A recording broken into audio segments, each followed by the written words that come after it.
Hola, miarahaba antsika hatrany ny tenako mbola ahafahako mizara ny nofy naseho Tompo tamiko momba ny fety-piangonana hivavaka antsika. Rainay tsara indrindra any an-danitra ao, mankalaza miterana fony izay Jesosy, indrindra isaoranay ny anaranao Jesosy, ny ampalalanao anay an'io baiboly io, mampalala anay ny marina ianao, mampafantatra anay ny fahamarinana anao, ka ny fahamarinanao no manafaka anay tsy ho andevo intsony izay. Ambarao amin'ny vahoakanao ihany koa Jesosy ny fety izay tianao ankalazainay kristianina, mitenena fanahy masina fa izao dia fitaovana fotsiny ihany. Misaotra Jesosy. Amen. Amen. Nofy zarako amintsika zany dia momba ny fety-piangonana. Nisy mpanompon'Andriamanitra anankiray zany nanazava momba ny fety-piangonana. Dia rehefa nanazava ny fety-piangonana zany izy dia voalaza araka ny baiboly dia nampanofy any Tompo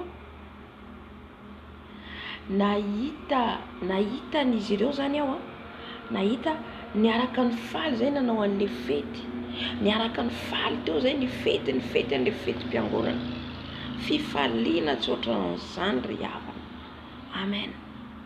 Dia taitra aho, dia izy aho hoe akasitrahan'ny Tompo zany ao le fety zay nazavain'le mpanompon'Andriamanitra.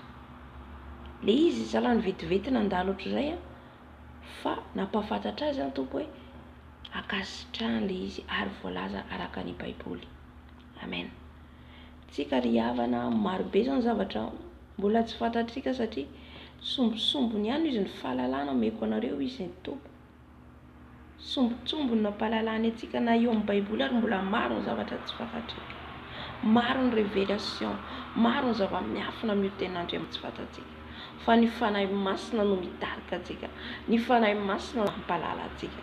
Halleluja. Ao anatin'ny baiboly zany, no mariniko amin'ny baiboly zany le teniny zavaiko amintsika eto dia meko eto ny verset dia tsika trano no mamaky azy manamarina azy, satria na za koa ary nanamarina namaky ny baiboly dia tena hoe zao hoe marina ary mbola namafisiny Jesosy fandroany tamin'ny nofy. Amen. Nahitako an'le mpanompon'Andriamanitra niaraka ny fety teo izy ray. Amen. Nefa za tsy mahalala azy ary mino koa fa izy tsy mahalala, nefa hitako nampahitan'ny Tompo amin'ny nofy miaraka mifaly ny fety an'le fety-piangonana izay. Ry havana, tsy ao anatin'izany ny fetin'ny Noely, ary tsy ao anatin'izany ny fankalazana ny taona fankalazana antsika ilay mankalaza le taona vaovao. Tsy voalaza ato zany natao amin'ny baiboly. Amen.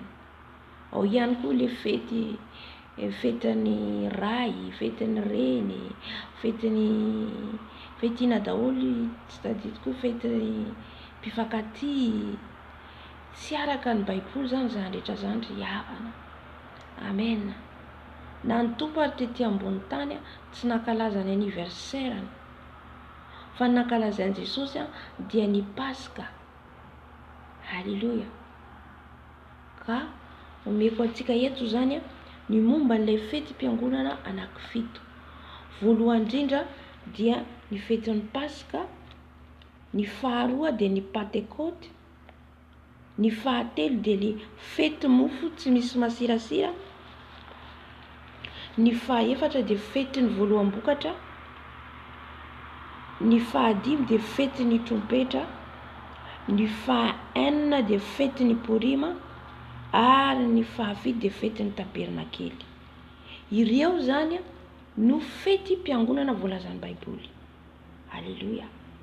Dia le fety Pasika zany dia ny famonjena, ny Pentecote dia ny latsahan'ny fanahy masina, ny fetin'ny mofo tsy misy masirasira dia ny fanadiovana, ny fetin'ny voaloam-bokatra dia le vokatra voarainao, ohatra hoe namboly ianao dia nisy le vokatra azonao voalohany iny no entinao ho an'Andriamanitra, ho an'i Jesosy. Halleluja. Dia Ny dimy fetin'ny tropetra dia fanafana, fetin'ny porima dia fetin'ny famelan-keloka, ny fetin'ny tabernakely dia fanjakan'ny tompo. Tabernakely izy no manjaka, amen. Ireo zany le fety mpiangonana. Dia omeko antsika ny verset dia tsika mamaky manamarina zany any an-tokantrano any.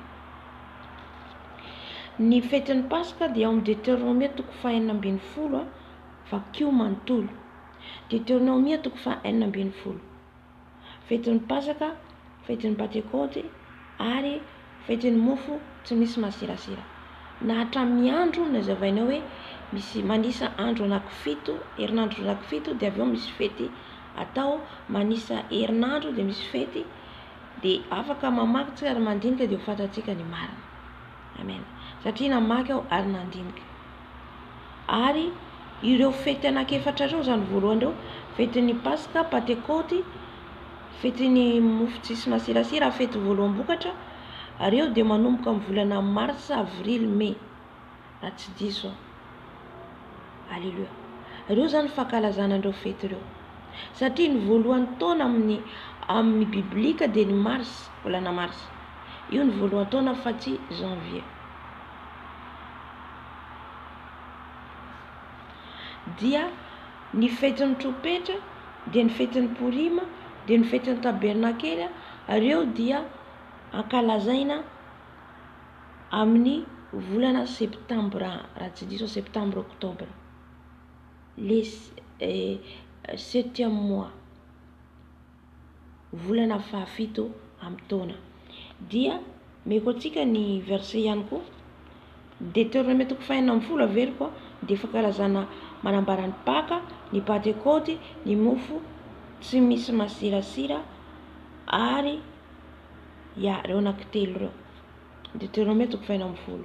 Dia ny Levitikos 4:20 andiny fahafolo, fetiny voaloam-bokatra manambara an'io. Dia Levitikos 4:20 andiny faha-1:20 ka hatramin'ny faha-4:20 dia fetin'ny tabernakely dia ny rantsan-kazo. Alleluia. Dia Joshua 4:1 andiny faha-20 sy Levitikos 4:20 ka hatramin'ny faha-4:20 ka Levitikos 4:20 andiny faha-4:20 ka hatramin'ny faha-5:20 dia fetin'ny tropetra, fanafahana. Dia fetin'ny porima farany, dia fetin'ny famelan-keloka, Levitikos 4:1 andiny faha-3:30 manambara an'io. Ihany koa afaka marinanao ao amin'ny Estera 5 andiny faha-20 manontolo, afaka vakinao Estera 5 manontolo, dia manambara hoe fankalazana fetin'ny firavoravoan'ny ny porima. Amen. No hamariniko araka ny Baiboly ilay tenin'ny mpanompon'Andriamanitra ry havana, ary tena hoe marina tokoa ireo ary ankalazain'ny kristianina. Ireo zany le fety mpiangonana fito. Ny isa fito dia manambara ihany koa masina, fahatanterahana. Io zany ilay fety ankalazaintsika to, fa tsy ny fety Noely, na fety ny taona Desambra, na fetin'ny mpifankatia, na fetin'ny raisy reny. Raha mankalaza an'io ianao tsy maninona, afaka ankalazainao voninahitran'i Jesosy anefa ataonao indray izy dia tsy maninona. Fa ny tena izy zany ny fety ankalazaintsika dia atao amin'ny Baiboly. Alleluia. Mety hitenitsika hoe zavatra efa taloha io. Ny ao anatin'ny Baiboly tsy zavatra taloha zany, fa izy ilay ao anatin'ny Baiboly dia Jesosy tsy miova. Le teny nanomboka any amin'ny Genesisy hatrany amin'ny Apokalipsy. Fa itsika no manova. Fa raha nanomboka tany amin'ny andohana na ren'Andriamanitra zao toa zao dia tsy misy fiovana, fa izy ihany tamin'ny voalohany, izy ihany koa no mamarana. Amen. Ka tsisy analantsika zany ao anatin'ny Baiboly hoe tsy ankalazaina ny fety ohatr'izao fa ny fety ohatr'izao ihany, fa natao ankalazain'ny kristianina satria ny jiosy nankalaza andreo. Ny jiosy anefa tsy iza fa isika no kristianina taranaka jiosy, tsika no Israely ankehitriny. Amen. Ka raha tsika reno anaraka ny diany lalan'i Jesosy, Jesosy nankalaza andreo fety ireo ary nitra voalaza ao anatin'ny Baiboly, fa itsika dia atao anatanteraka. Amen. Dia hivavaka antsika mba ho kasiany Jesosy eny fotsika ary mba hankalazana izany omeny tompo fahafahana hankalaza ny fety mpiangonana. Amen. Omeny tompo fahafahana ary hosokafantsika ny fotsika, ny masontsika, ny sofintsika hoe aiva izay tokoa le fety hankalazaina. Amen. Jesosy malalo, miteny aminay foana ianao ary mampafantatra anay foana ny sitraponao. Tompo, etaetanay ny hankalazanao, etaetanay Jesosy anaraka ny teninao eo anatin'io baiboly io. Jesosy io, raha sitrakao ka hankalazan'izany izahay. Jesosy io, ho tanteraka amin'ny fiainanay izany ary ho tahaterahanay tompo malalo. Jesosy omenao fahafahana izahay, menao fahazotoana izahay, menao fo manaiky izahay Jesosy hankatohan'izany fetinao izany. Na dia izay irery ara Jesosy, na dia izay irery, na dia hoe izay irery ary mankalaza izany, na dia mety vitsivitsy ary izay mankalaza izany, dia ho faly aminay ianao tompo, satria izany no ankasitranao sy tadiavinao aminay kristianina, dia ny ankatony teninao. Fa dia misaotra Jesosy. Alleluia. Amen. Amen.